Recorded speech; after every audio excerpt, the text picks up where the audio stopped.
Hi. Wow, that's bright.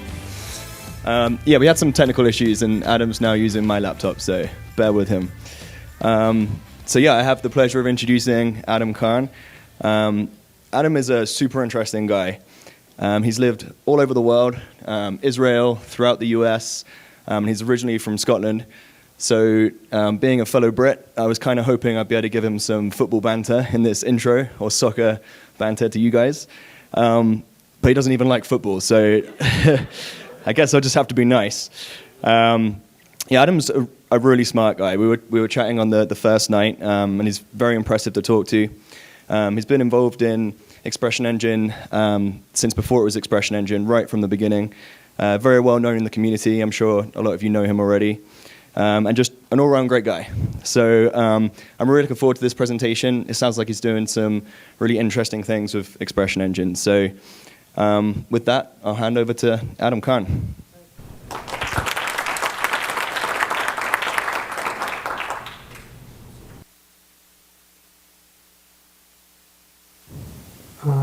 Okay, yes, I managed to do that. Great.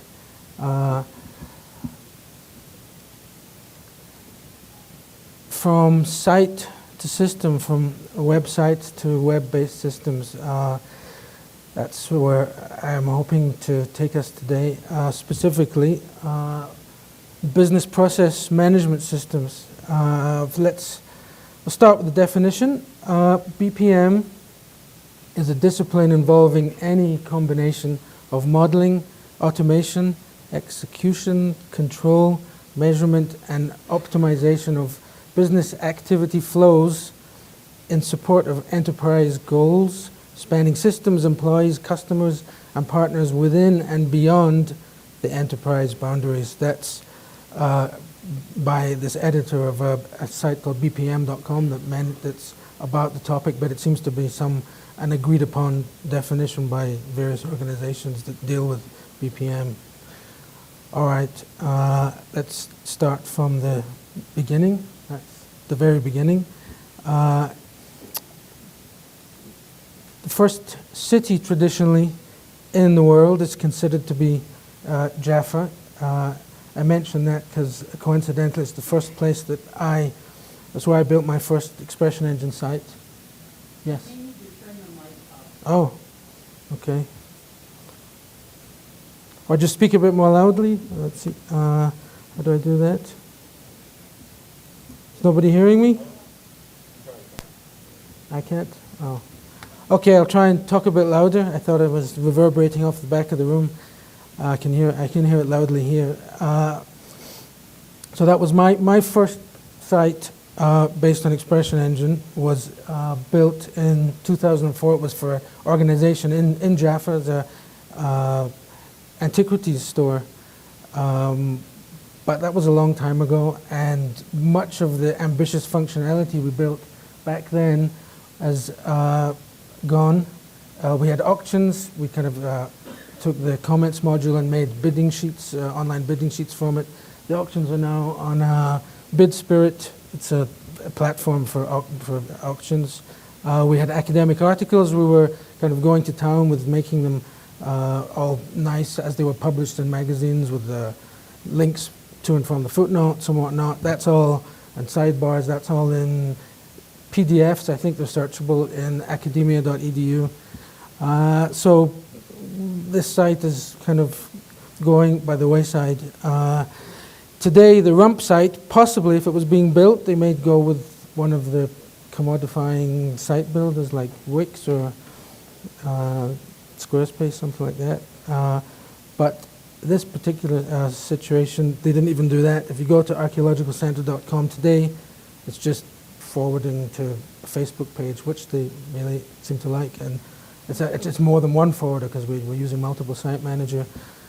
So this is a kind of worst case scenario to illustrate the point that even though the web is bigger than ever, I think in the general ecosphere, particularly where there's kind of a platform in the sector that the industry of the site is in, the site matters less and less. Okay, that's the apocalyptic vision I am trying to create here. So entering this kind of ravaged landscape, what have we got in our inventory box? Well, we have a CMS, which these other things are not. And I think because of the pedigree of CMSs, we think of content in a particular way. At least that's the paradigm that we left. We left, they used to be called weblogs, not channels. But content is, I think, a wider thing than just than articles. I think you could consider it organized, meaningful information. That's a very wide spectrum of things, but I think that makes sense as a definition for content. So we can expand our notion of what content is, and as well as can everybody hear me this time? Yes? No? Okay. As well as this tag that we know very well, we got another tag in Expression Engine, the form tag, which EE they acquired the safecracker to make sure we got a good one.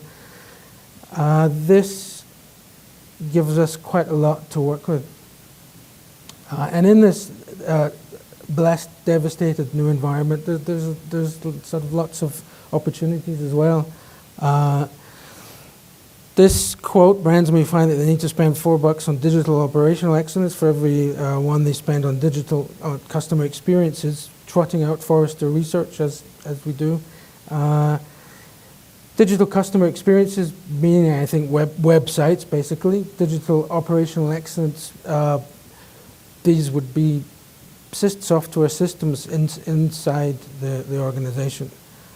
So there is a lot of opportunity there if you can build digital internal systems. We all know this quote, software is eating the world. I think a corollary to it that you would have expected him to say is that the web is eating software.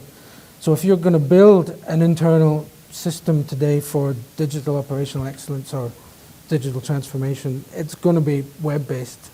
Maybe there are kind of branches off it into mobile and the apps, but still the core of it will be a website. So we can take that with us. Getting to a definition of what a system is, as opposed to a site, something you behold. System is a way of transforming what you put in to get something out more for a wider purpose, like here, bike,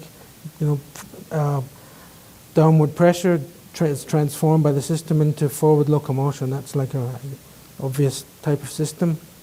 Looking at the word more wide, systemic means the whole thing. You get a systemic illness, it's all of you.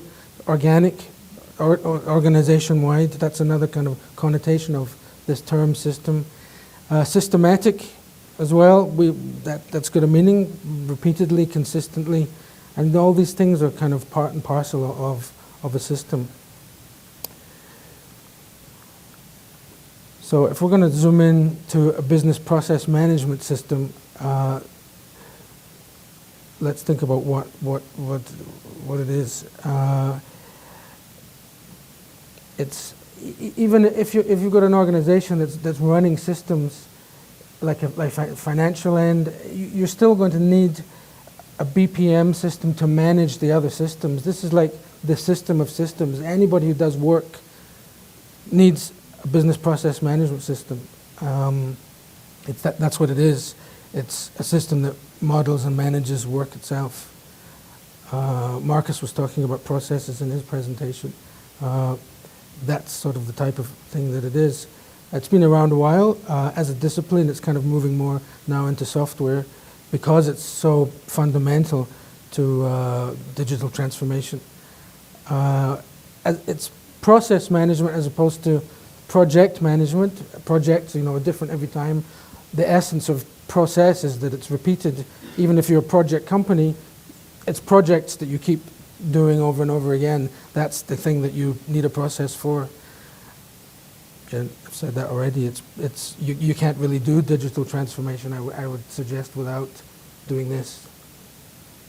All right, so if we were going to build it in EE, finally getting to what I'm talking about, what would that contain? Well, first thing, as well as a bunny rabbit, it would have item channels.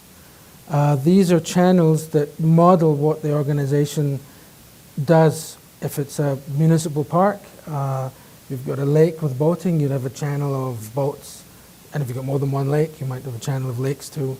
Hotel, you'd have rooms, things like that. System channels, again, these are both expression engine channel types of instances of expression engine channels. These would be the secret sauce that transforms the site into the system. I'll get into them next. Users may be kind of obvious, but redundant. But the idea is that nothing happens in a system without the guy on the bike pressing down. It's kind of a inert thing without users to make it do something. And ports. This is where the rubber meets the road, where users, by dint of the system channels, operate on the item channels. Forms, basically, but ports is a more general word because they may not look like forms, or you may only have privileges to view something. Consoles would be ways that the users gain access to the ports, like overviews, graphs, whatever. Dashboards are collections of consoles if you've got a role, well, we'll get to that later. And finally, notifications. Obviously, if you're not looking at your screen, you need to be told, okay, it's now your turn to do an action inside a process.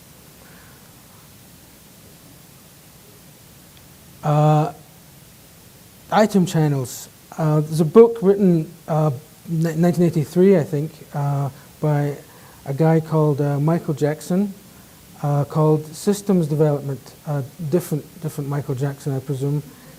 And he was presenting his method of building, like half of it's about Fortran. It's kind of interesting seeing such an anachronistic book, but there are parts of it that are still, I think, very relevant. His main idea is that before you rush into building your functionality, you have to model the system that you're helping.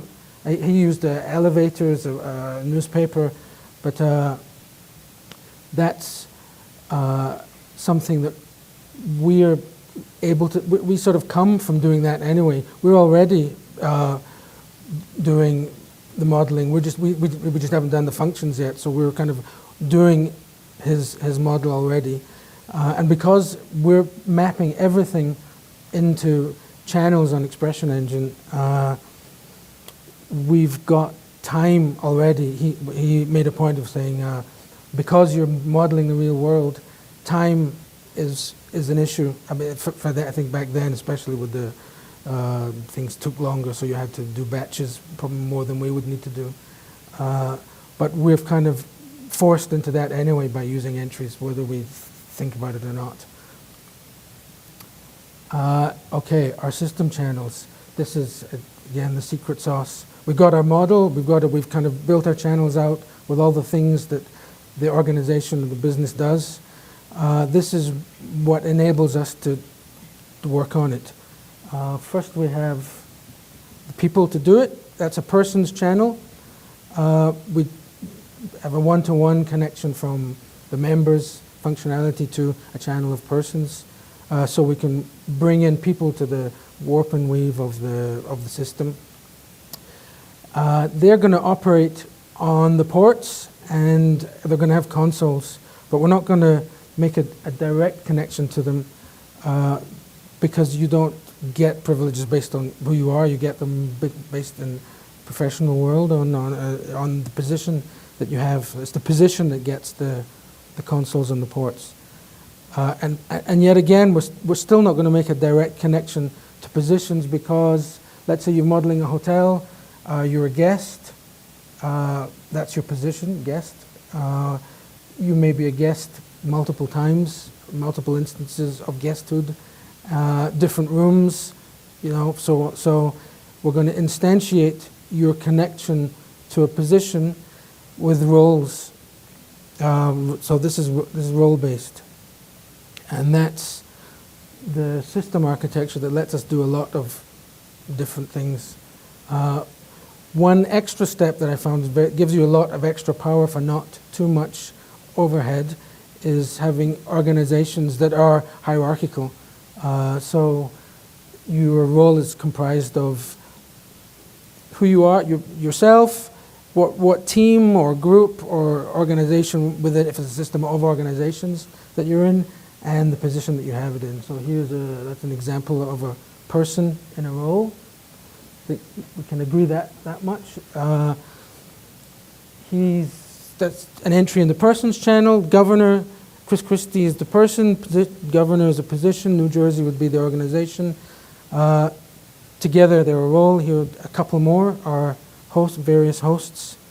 So that's roles, and with that you can have people doing all sorts of different, everything that I think that you need to do. So this is how you govern what people do. Your privileges, again, as we saw, come from the position, and their privileges to access ports and consoles. So the ports, I look at this sort of like, it's a grid field. Each row in the field is a privilege. The first column, it's grayed out because that's a channel, right? We've got our ports channel. And I didn't mention this, in a port, you're operating almost always on one particular item channel entry. So the status of that entry is combined with the way you're looking at it through or accessing it through the port to give you the action that you've got the privilege to do. So if you're accessing sys1 and the entry that you're accessing has got a status of saved, then you can submit it. The next privilege for this particular position, if it's again the same port, if it's submitted, you can view it. So like if you were visualizing doing that would probably be a case of, okay, you're editing something saved, you're working on it. Once you submit it, and if you're using Ajax, your buttons will just disappear and you can only view it. The next row, different privilege, different port, doing something else, maybe about money. Again, you can approve that if it's got a particular status, the entry that you're editing on that port. So I mentioned that they're all channels, but ports are screens, so they're obviously templates. How I've built these, which is very wrong, as I already knew, but TJ's class showed me that it really is. These are templates preceded by period in a ports template group. You're trying to, again, avoid repeating yourself, but I've found that the only thing you can really kind of abstract out are the buttons at the bottom. They'd be expression engine snippets. You access them. URL title would be the first segment port, second would be the organization, third is the port itself, fourth is the entry that you're working on. And here's the naughtiness. This is kind of where the privileges are worked out. That makes a difference, I think. I'm using, in the template, forgive me, SQL queries to work out the privileges based on everything that we've talked about up to now in this ports index.html template that then works out what privileges you have and then calls the embedded child templates, the relevant one, if you do have access to it. Now, obviously, that should be an add-on. It will be an add-on. It's probably an extension. And then you wouldn't need to have them be the overhead of having them be embedded templates. It would just be a tag in each template of a port that works out the privileges. And with this architecture, you can, all the functionality that you add to the system is per port, so it's very extensible. There's kind of there's no core to it really. Things happen in the ports, so whenever something's needed, it's as easy really as it could be to add more functionality, like If you need to have some fields are calculated based on the contents of others, you just do it in jQuery on that particular template. If you need to pre-populate a grid field, you just grab it using whatever method you prefer before the channel entry tag, and then you can populate your channel entries with your channel entry form fields with stuff from all over the system. One request, when we were testing a peer review system, the team members were editing their fields and they didn't realize that when they saved, they were overwriting each other's work. I mean, coming from CMS, that's kind of obvious what happens, but this is a world where everybody uses Google Docs and everybody expects things to work like Google Docs. Same like Touch ID, if you've got a bank app that doesn't use it, you just know that they're not on the ball. So I don't know how to implement that. So we just did a sort of quick and dirty hack of adding a field of a URL in the back that the team leader creates a Google Doc, pastes it in, and then embedded into the form. You got whatever Google Docs you need. Took back some privileges of the team to save, and when they're finished, the team leader just copies and pastes the content of their Google Doc into the actual field in the system. Quick and dirty, but it let them do their work. Another one that I thought would be kind of daunting, but was kind of actually pretty easy. Activities that schools participate in, they needed to register all the staff, and the form that we had was just one by one by one, and this was a big school. There was 200-300 staffers going to these events. So they actually did this. For a while, they were adding the entries one by one. What we did was did multiple, instead of a kind of form of a single form, we just did a row, like the edit screen in the back, of forms. So there was like 200 or 300 channel entry tags on the page, hidden submit buttons, one button at the bottom, ran a jQuery called function that just used the each method to just submit with Ajax every single one, and it was a bit slower, but it did the job fine. So ports, you can add functionality quick and dirty, and it works. I found that it works. So consoles, these are the ways you gain access to the ports, remember. Usually they're tables. Again, I like sort of mini versions of the edit screen in the back end. But they could be, whatever they want.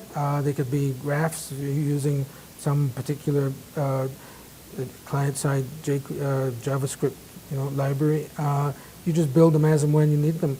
But they're more powerful than looking at the edit screen in the back, because you can build whatever columns you need from any channel. There's always a link to the ports. As a convention, I've kind of bunched all the links in the far right as buttons. Obviously, they need to be consistent. Once you've looked at one console, you need to understand how all of them work just by looking at them. That's a design thing, which I guess I'm not mentioning here. And almost nobody accesses the control panel in the back. Even the site owners, the managers, because the ports have got this custom stuff added to them that can do jiggery-pokery and make changes to this channel and that channel. If you go and start editing things in the control panel, you're going to mess up the data integrity.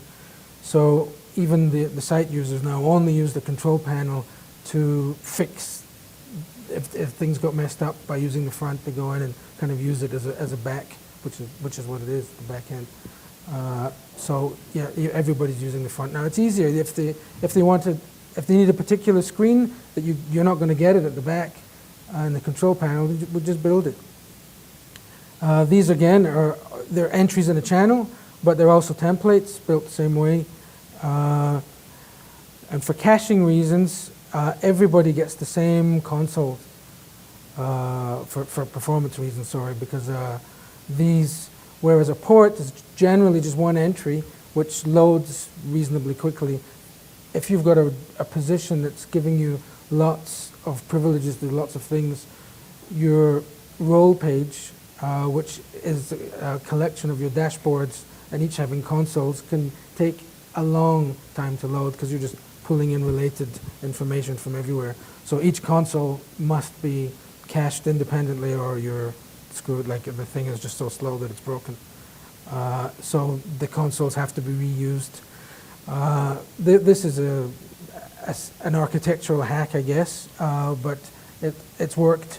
Not everybody should see the same buttons on a console, right? If you've got the same console listing the same content, but somebody should only be viewing it, or somebody else should be able to edit it. Since it's the same console, they're both going to see the buttons. If the person who doesn't have the privileges clicks on the edit, the port won't give them access, but they just shouldn't have the link. So fix that by just adding some code and just removing the buttons they shouldn't see after it's loaded using client-side JavaScript.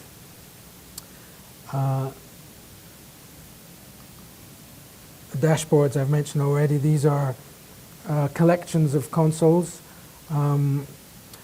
If you've got your organization is involved in lots of, every organization will be really, lots of various parts of its activities, you're going to have a dashboard for each one. So you don't want to see all the dashboards at once generally, so you just show each one tab by tab. And this is how you access them. You've got a roles segment 1, the URL title of the role, and the organization that you have that role for. So that gives you that gives you access to your dashboards, which gives you access to your consoles. All right, now to make this work, we don't need actually many add-ons. We need CE cache. If there's anything else that would do this, I'm not aware of it, but we absolutely rely on it, because without that, the role pages are hopelessly slow.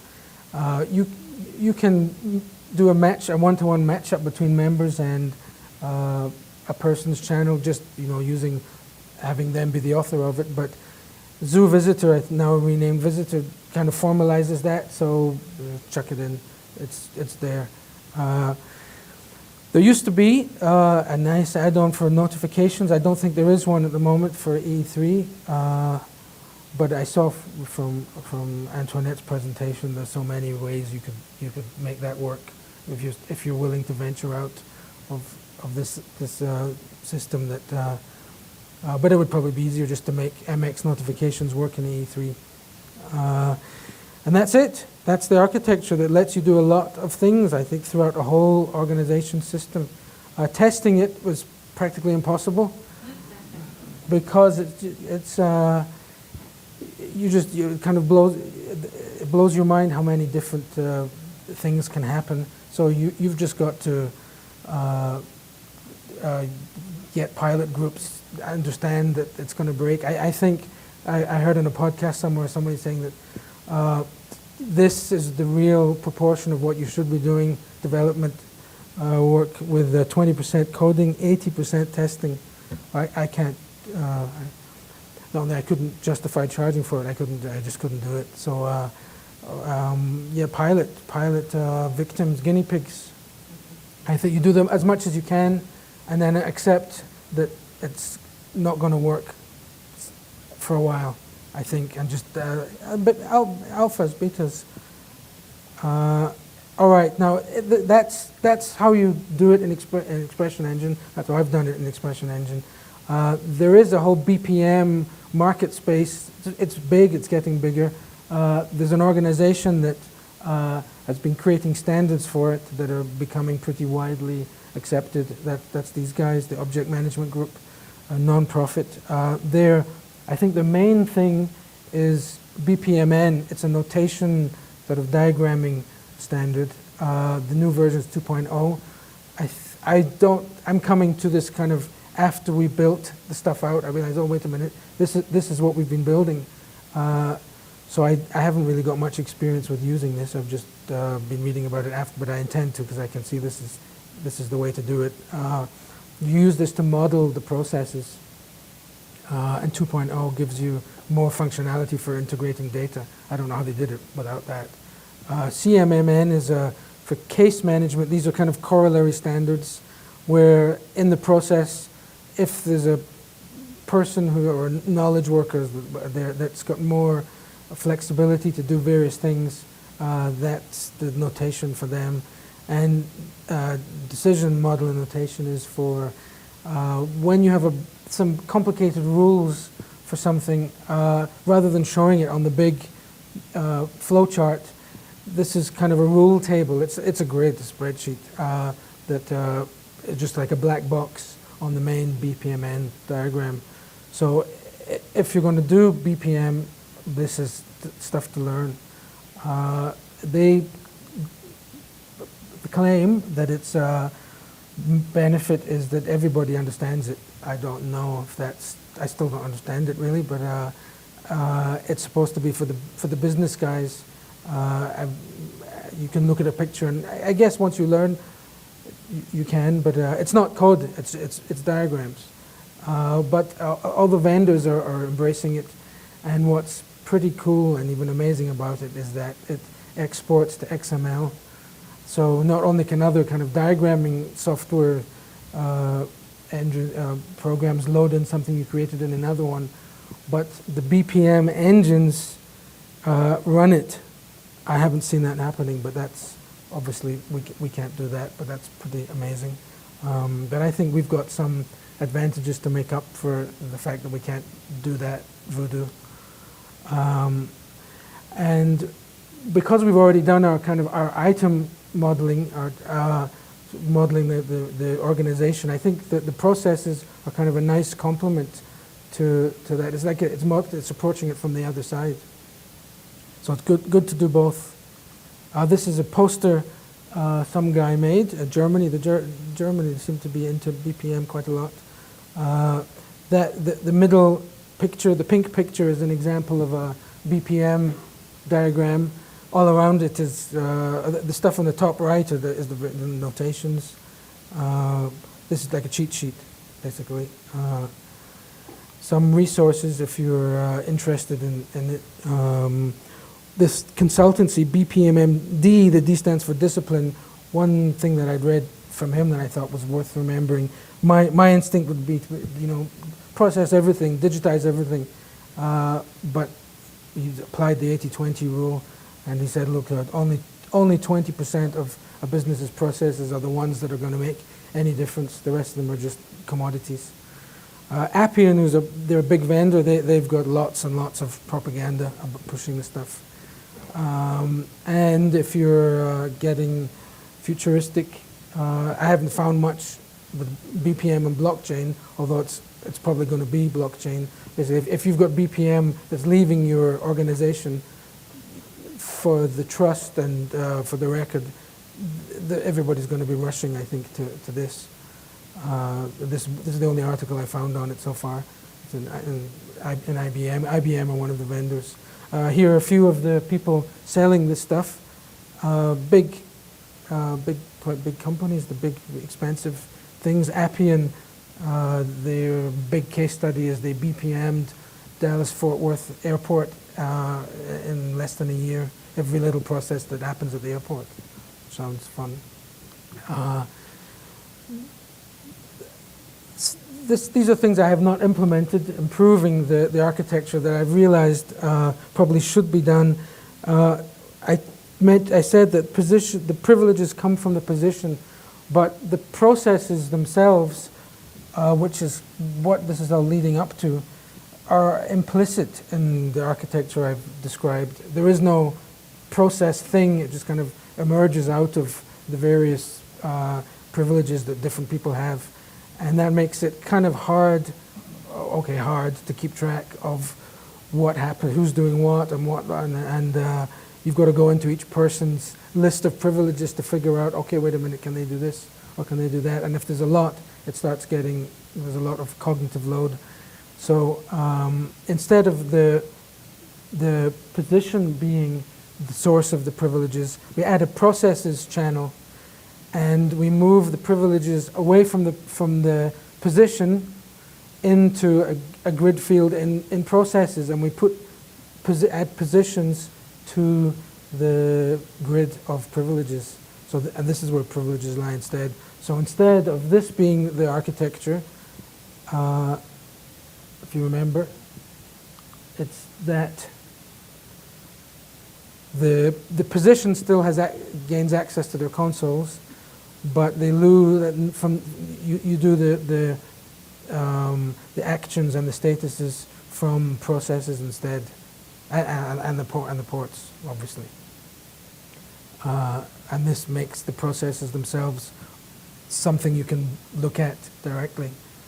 Well, I'm not sure if this is completely bizarre or obvious. I'm not sure, but I think it's something that we can do because we're already in the browser. We're already doing the modeling. We're building nice things for public-facing sites. Even though enterprise generally thinks it doesn't matter as much, we all know, the iPhone invaded the enterprise because it's nicer. That's what people want. Before IT wanted to have it, so I think that's an advantage. And I think the biggest advantage is that it's the same system inside and out. If you're building a BPM system using one of these actual BPM systems, it's never going to run the public-facing website.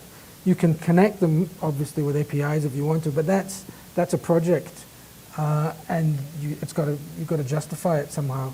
This way, they'd be connected right from the start. We're starting from the outside and kind of borrowing in, and it's tough to say. Really, it's kind of ineffable what the advantages of that whole would be. But having customers and audience using the same system as staff members, I think, would probably be a good thing in the long run.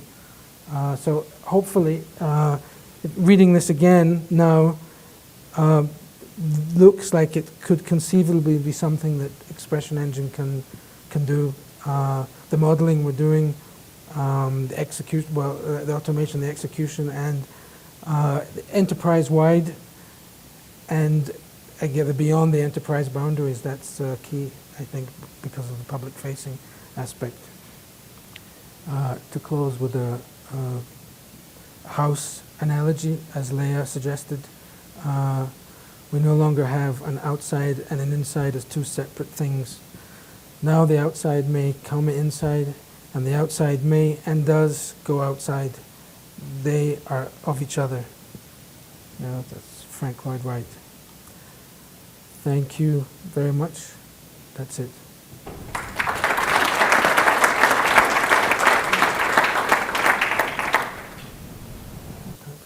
Yeah, any questions, comment? Oh, yeah. So is this something that we need to be prepared to work with as we have clients that come to us that say we need to follow BPM, or is it something that we should begin taking to our clients? And if so, like what kind of clients? Yeah. The second thing, the first thing, I guess, be up to you. If you wanted to sell it or something, why not? I mean, somebody's got to approach somebody first. I think it's generally bigger organizations that even know what this is. But I would also think that, especially if website vendors are able to offer it, it could become something that smaller organizations do. I mean, the kind of that Forrester research quote is saying everybody needs to do it, otherwise you're toast.